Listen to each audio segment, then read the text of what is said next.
Friends, you're welcome to another YouTube service. This month we'll be talking about friendship and mental health. Of course, how does friendship actually relate with mental health? It relates with mental health because when you have good and quality friends, it reduces your level of depression. So people will even say that good relationship will make you go far or maybe further. I'm your psychotherapist. My name is Rema. I hope at the end of this video, you will be able to identify the kind of friendship you need in your space, in your own terms. And you'll be able to identify what it means for you to begin to genuinely look at people and call people your friend. Or probably what people need to do to be in your space. Or it may not even be what people need to do. It may be you yourself. What do you need to do to be that kind of friends that will be in people's life? In my secondary school days, we had something we used to do. I don't know if you can actually relate. If you can relate, kindly drop it on the comment section telling me how you were able to do yours. In secondary school, our teachers will say that write an essay about your best friend. Omo, that essay, I don't know if I ever got A1 in that essay because trying to write about somebody and racking my brain about their best food, their best color, what they, as if in realities those were the real quality of being friends with certain people. Although it's good for you to have a bit of knowledge about your friends. Anyway, let me know in your comment section how your essay went, if you actually did well or not. Mental health is actually something that is very, very important, and having friendship is also another thing that can actually boost your mental health and reduce your level of depression. It is very good that we try to create a kind of atmosphere or a kind of space whereby we define the kind of people we want in our space and the kind of people we want to really relate with.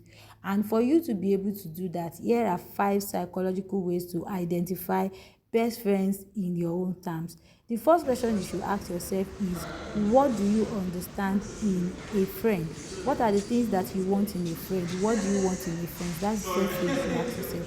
When you look at someone and that person is coming into your life and you want to begin to recon that person as my friend, some people will say, my friend, my friend is this, my friend is that. What are those things that makes that person to be qualified to be your friend? For some people it is probably maybe giving, for some people it is caring, for some people it is being loving, for some people it is showing up for them. Everybody tends to have this kind of love languages that makes people to qualify to be in their space. If someone is looking for a kind of friendship where you have to call them often, every day, every night, I might not really be the best person to qualify as that friend because I don't really call like that. But at the same time, I'm just that kind of friend that can show up at the time that is needed. Why am I saying that? I'm saying that because that's the number one thing you should look out for, to identify if this person is your friend, knowing if that person has what you want in a friend. Number two, what level do you need to build with that person to get to the space of your inner boundaries? I mean, people should be able to develop boundaries in life whereby they can qualify people in the space where they should be. Maybe the space of a casual friend, the space of a normal friend. Some people even said a psychological fact, which seems to be true. They said, let us normalize the attitude of calling people classmates, schoolmates, neighbor, friends, and this like that. So it will actually help us to identify where people actually belongs in our life. There are some people, truth be told, in our life, they ought not to know a lot of things about us, but because we've developed so many expectations around who they are, we have actually reduced our life to nothing, that we don't even tend to have anything to hold on to ourselves that is personal. It is called a personal space, so you can have some things to hold on to yourself. So you need to build a level of kind of friendship to some certain extent with people to be able to know where to even classify them, or to know the level in which you should open up to them towards certain things concerning your life.